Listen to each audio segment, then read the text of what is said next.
Hello friends, मैं हूं विभाष और आपका स्वागत करता हूं विभाष एकेडमी यूट्यूब चैनल पे।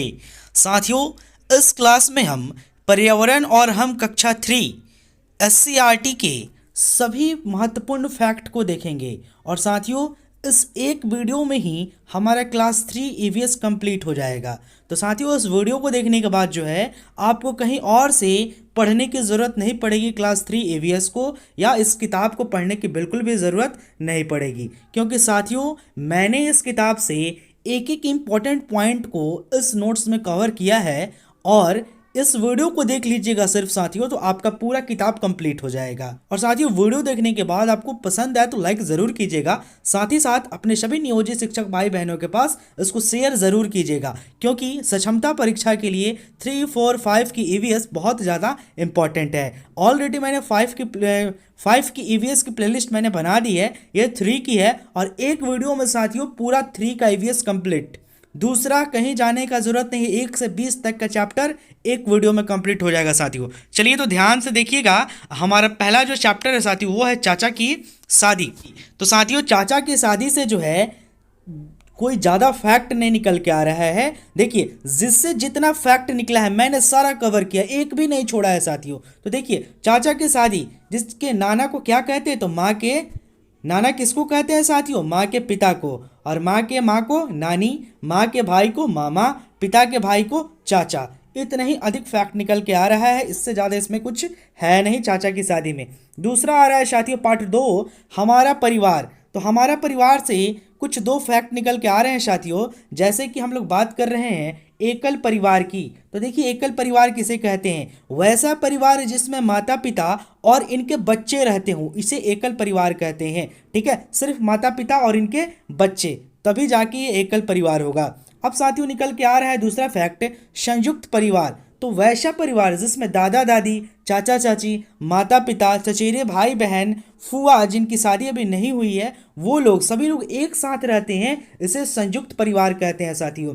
साथियों, संयुक्त परिवार जो है किसी भी बच्चे के लिए बहुत अच्छा माध्यम होता है सब चीज़ सीखने के लिए। ऐसा देखा गया है कि जो जॉइंट फैमिली में बच्चे रहते हैं वो सिंगल फैमिली में रहने वाले बच्चों से ज़्यादा तेज होते हैं। ठीक है साथियों, चलिए संयुक्त परिवार एकल परिवार समझ गए। अब चलेंगे हम पार्ट 3 में, जीव जंतुओं की दुनिया। तो देखिए, जीव जंतुओं की दुनिया में कुछ पहेलियां दी गई हैं। पहला पहेली है, देखिए, काली काली मैं मत वाली करती रहती हूँ जुगाली। क्या कहेंगे, भैंस। हरे हरे है मेरे पंख, लाल मेरी चोंच के रंग। ठीक है, तो क्या है, तोता। तो ये सब इंपॉर्टेंट जितना मुझे लगा सारा मैंने कवर किया साथियों। टेढ़ा मेढ़ा चलता है, झाड़ बील में रहता है, क्या होगा, सांप। अगला पॉइंट है, गोल गोल में जाल बनाती, छोटो जीव को उलझाती, क्या होगा, मकड़ी। पानी में रहने वाले जलचर को क्या कहते हैं, मछली कहते हैं। अब साथियों निकल के आ रहा है कि मांसाहारी किसे कहते हैं। तो देखिए, जो जीव मांस खाते हैं उन्हें मांसाहारी कहते हैं, जैसे कि शेर, भालू, लोमड़ी, चीता, ठीक है, सियार, ये सब क्या हो गया, मांसाहारी जानवर हो गया। ठीक है साथियों, अब हम बात करेंगे शाकाहारी की। साथियों, जो जीव जंतु सिर्फ पेड़ पौधे के उत्पाद खाते हैं, यानी पेड़ पौधे से बने हुए चीज़ों को खाते हैं या पेड़ पौधे को खाते हैं, उन्हें शाकाहारी कहते हैं। जैसे कि बकरी, गाय, भैंस, भेड़, ये सब क्या है, शाकाहारी जानवर है। अगला सवाल आ रहा है, अगला पॉइंट निकल के आ रहा है साथियों कि सर्वाहारी किसे कहते हैं। तो ध्यान दीजिएगा, जो जीव पेड़ पौधे और जंतु से उत्पादों को खाते हैं, या पेड़ पौधे को खाते हैं या जंतु को खाते हैं, दोनों को खाते हैं, उन्हें सर्वाहारी कहते हैं। साथियों, नीचे कमेंट बॉक्स में आप 5 सर्वाहारी जानवर का नाम लिख के बताइए। ठीक है, चलिए अब है पार्ट 4, रंग बिरंगे पंख। इसमें साथियों कुछ इंपॉर्टेंट पॉइंट निकल के आ रहा है कि मुर्गा क्या खाता है, तो अनाज कीड़े मकोड़े। बोलता कैसे है, तो कुकड़ुकू। गौरैया क्या खाती है, तो चावल गेहूं और कीड़े मकोड़े। कैसे बोलती है, तो चीची चीचू। ठीक है, कोयल क्या खाती है, तो सुंडी खाती है और चींटियां खाती है। कैसे बोलती है, कू कू बोलती है। कौवा क्या खाता है, रोटी चूहा अंडा। ठीक है, ये कौवा जो है खाता है साथियों। और कैसे बोलता है कौवा, काँव काँव बोलता है। तो ये बोली भी परीक्षा में पूछ सकता है। देखिए, बिहार विद्यालय परीक्षा समिति सब एग्जाम लेने वाला है साथियों। तो साथियों, जो आप पढ़ाते हैं ईवीएस, उसको तो ज़रूर कंप्लीट कर लीजिए। चलिए, तोता कैसे बोलता है, टे टे बोलता है। क्या खाता है, फल अनाज खाता है। मोर क्या खाता है, सांप फल बीज। कैसे बोलता है, कुहकता है मोर। ठीक है। बतख क्या खाता है? सब्जी और मक्की के दाने खाते हैं, क्वैक क्वैक बोलता है। कबूतर क्या खाता है? गेहूं जौ बाजरा, कैसे बोलता है? गुटरगु गुटरगु। ठीक है, तो ये हो गया आपका बोली, पक्षियों के बोली और उसके भोजन के बारे में। साथियों इसको आप लोग नोट डाउन भी कर लीजिएगा, नोट्स बना लीजिएगा तो बहुत अच्छा रहेगा बाद में रिवीजन करने के लिए। अब साथियों देखिए, हम बात कर रहे हैं कुछ पक्षियों की जो कि मांसाहारी होते हैं, जैसे कि बाज, चील, गिद्ध।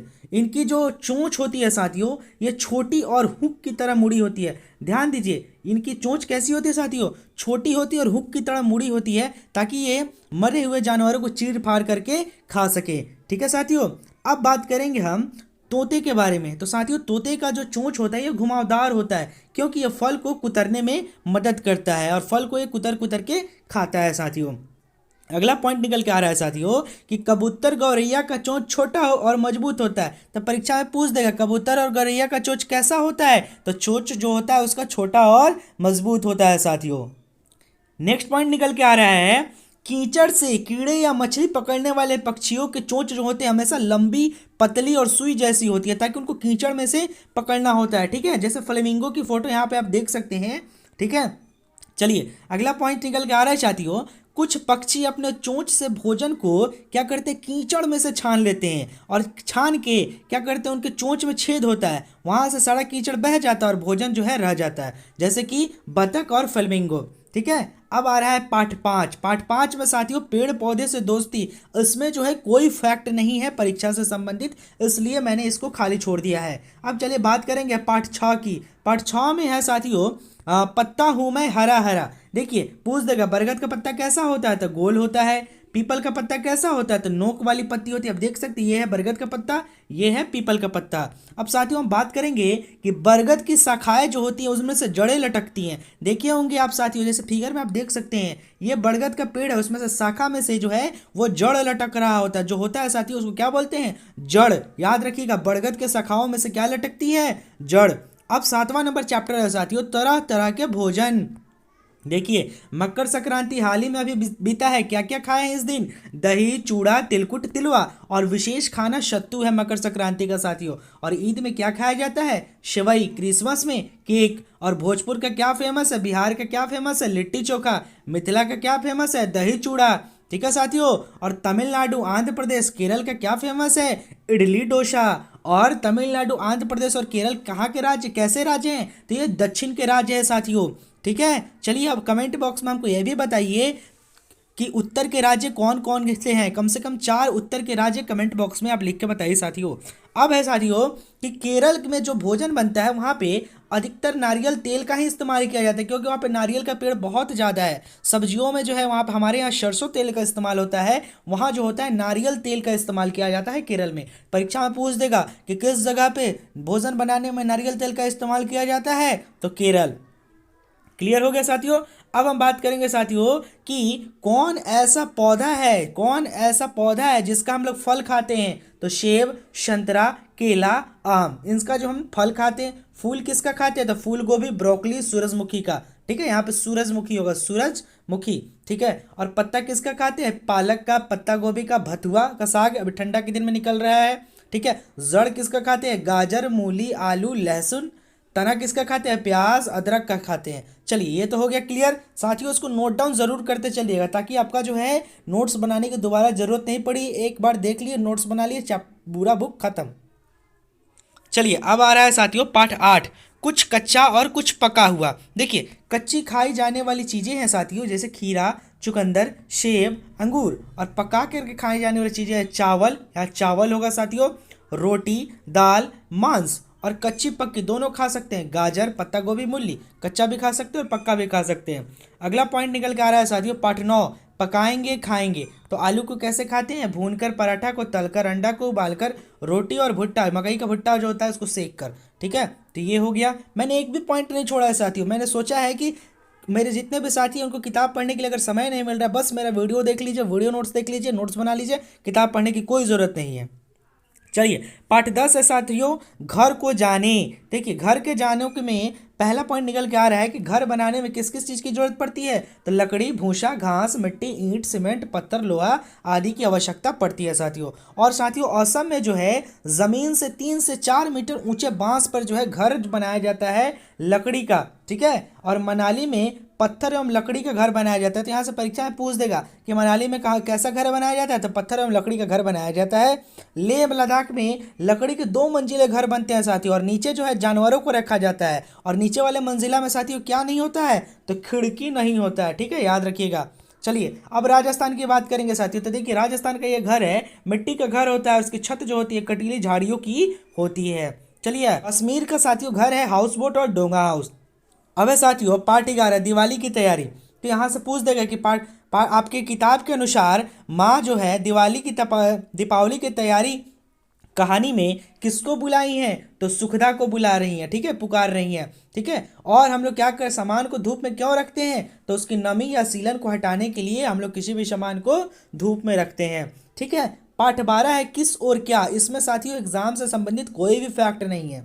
चलिए पार्ट 13 है स्कूल के आसपास, यानी देखिए स्कूल के आसपास में ही हमको ये जानना है कि सूर्य किस दिशा से उगता है, तो पूरब, और डूबता किधर है, तो पश्चिम। बस बात खत्म, पार्ट 13 भी खत्म। पार्ट 14 में से एक पॉइंट बस निकल के आ रहा है साथियों कि पानी कविता जो है वो किसने लिखा है, तो पानी कविता जो है वो रोहित साव अस्थाना ने लिखा है। चलिए पार्ट 15 में है दानापुर से गौरा तक। इसमें भी कोई ज़्यादा फैक्ट नहीं है साथियों।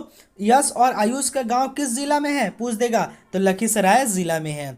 आगे है साथियों पार्ट 16 चिट्ठी का सफ़र। तो साथियों पुराने समय में चिट्ठी कौन लेके आता था, या अभी भी ऑफिशियल कागजात जो है जो पोस्ट ऑफिस के द्वारा आता है वो कौन लेके आते हैं, तो डाकिया लेके आते हैं। डाकिया का पहनावा कैसा होता है, तो टोपी पहने होते हैं, देखिए खाकी वर्दी होती है और चिट्ठी से भरा बैग होता है साथियों।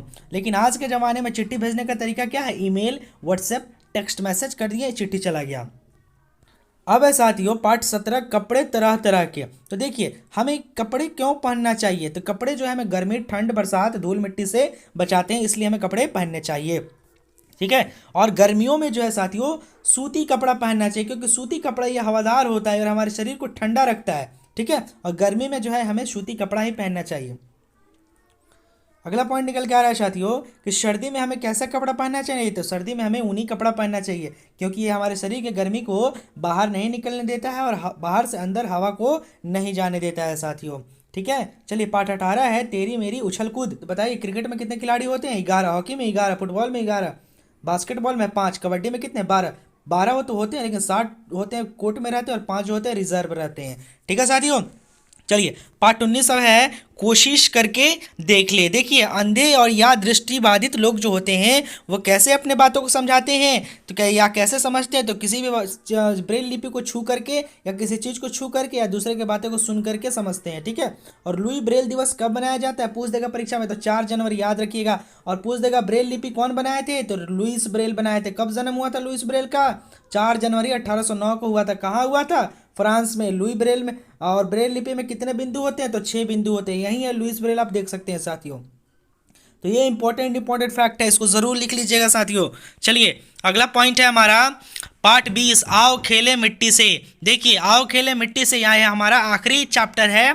इसमें बताया गया है कि कुम्हार द्वारा बनाए गए बर्तन का क्रम क्या होता है। तो सबसे पहले कुम्हार मिट्टी लाता है, फिर मिट्टी को तैयार करता है, फिर चाक पर बर्तन बनाता है, फिर उस बने बर्तन को धूप में सुखाता है, फिर उसको आग में पकाता है, फिर उसको रंग लगाकर बेच देता है।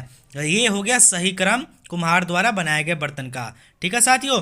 और आखिरी में साथियों हमारा संविधान का मूल कर्तव्य दिया गया है, ध्यान से देखिएगा। 51 के क जो है मूल कर्तव्य को बताता है। तो इस तरह से जो है हमारा क्लास 3 ईवीएस बस 15 से 20 मिनट में कंप्लीट हो गया साथियों। इसको बस आपको देख लेना है, आपका ईवीएस पढ़ने का दोबारा से जरूरत नहीं पड़ेगा। बिहार बोर्ड का, एससीईआरटी का इसका सारा फैक्ट है, इसमें एक भी फैक्ट नहीं छोड़ा गया साथियों। तो साथियों क्लास को लाइक ज़रूर कीजिएगा और चैनल को सब्सक्राइब नहीं किए तो सब्सक्राइब करना बिल्कुल भी नहीं भूलिएगा साथियों। और अपने सभी शिक्षक भाई बहनों के पास इस वीडियो को ज़रूर शेयर कीजिएगा साथियों, ठीक है। तो मिलते हैं अगली क्लास में, तब तक के लिए आपका बहुत बहुत धन्यवाद।